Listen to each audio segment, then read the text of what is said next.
यज्ञदान तपः कर्म स्वाध्याय निरतो भवेत् एष एव हि श्रुत्युक्तः सत्यधर्म सनातनः एष आदेशः एष उपदेशः एतद अनुशासनम्। सबको नमस्कार। श्रीमद् भगवद गीता अध्याय 16 दैवासुर संपद विभाग योग श्लोक क्रमांक 1 और 5 का आज हम अध्ययन करते हैं।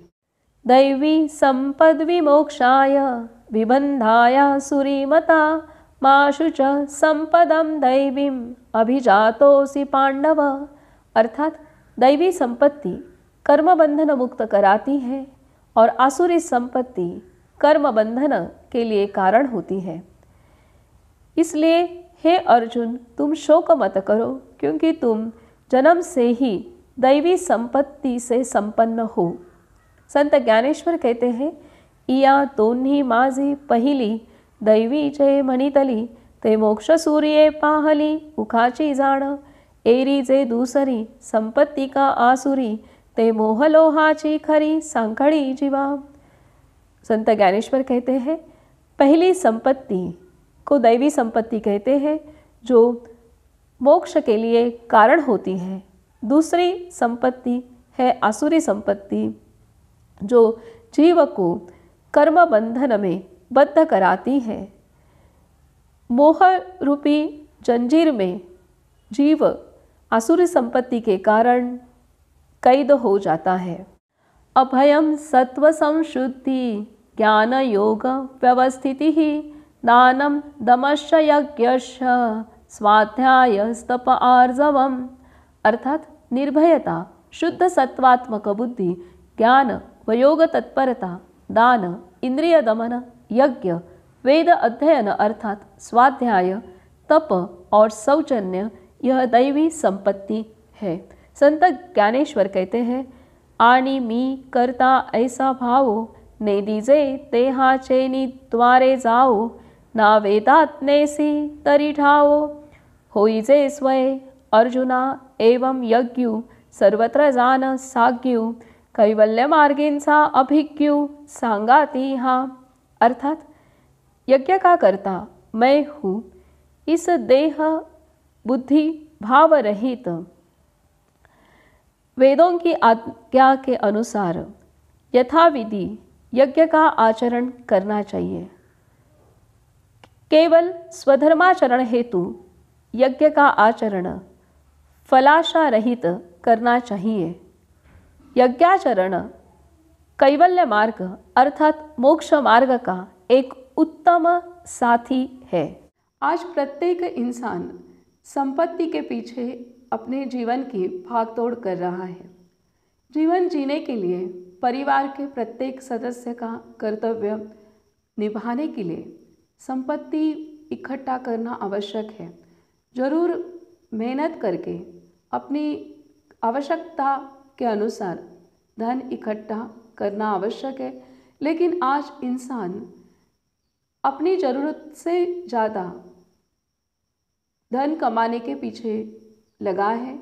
मोहग्रस्त होकर आज इंसान अपना संपूर्ण समय और शक्ति धन कमाने में ही लगा रहा है।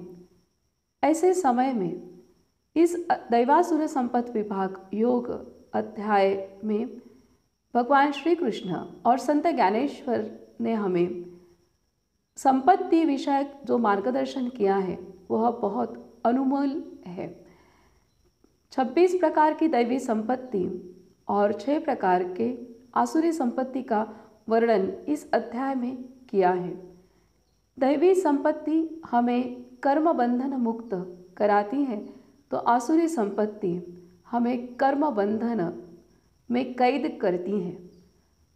हम आत्म परीक्षण कर सकते हैं कि आज हम कौन सी संपत्ति इकट्ठा कर रहे हैं। ऐसे देखा जाता है कि अपनी आवश्यकता पूरी होने के बाद मोहग्रस्त होकर जब हम ज़्यादा से ज़्यादा धन कमाने में जुड़ जाते हैं, उस समय जाने अनजाने में हम अपने अंतःकरण में आसुरी संपत्ति संपत्ति को बढ़ाते जाते हैं। यह जो आसुरी संपत्ति और संपत्ति के सहायता से जो धन कमाया हुआ है वह सब हमें यहाँ ही छोड़कर चले जाना है, और साथ में आएगी हमारी आसुरी संपत्ति। और आसुरी संपत्ति हमें कर्म बंधन में कैद करती है। तो हम समझ सकते हैं कि हम धन उतना ही कमाएं जितना हमारी आवश्यकता है, और जो समय और शक्ति हमारे पास बची रहती है उसमें दैवी संपत्ति कमाने की कोशिश हर एक जीवन ने करनी आवश्यक है।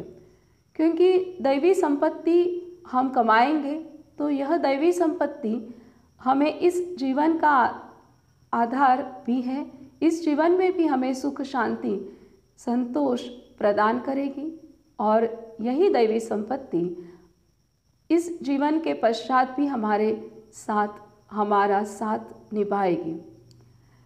संत ज्ञानेश्वर कहते हैं कि यज्ञाचरण यह मुख्य दैवी संपत्ति है, और यज्ञाचरण करना यह मोक्ष मार्ग का उत्तम साथी है।